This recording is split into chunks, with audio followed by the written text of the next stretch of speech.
ഇനി നമുക്ക് സിമ്പിളായിട്ടൊരു bread omelette ഉണ്ടാക്കാം.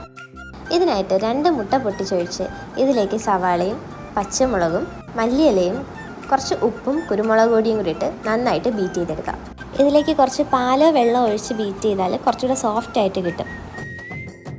ഇനി ഒരു പാനിലേക്ക് നെയ്യ് ചൂടാക്കി നമുക്ക് ബ്രെഡ് ടോസ്റ്റ് ചെയ്തെടുക്കാം. ഇത് ഞങ്ങൾ ലുലുന്ന് മേടിച്ചിട്ടുള്ള വീറ്റ് ബ്രെഡാണ്, അതുകൊണ്ടാണ് ഈ ഷേപ്പിലായിട്ടുള്ളത്.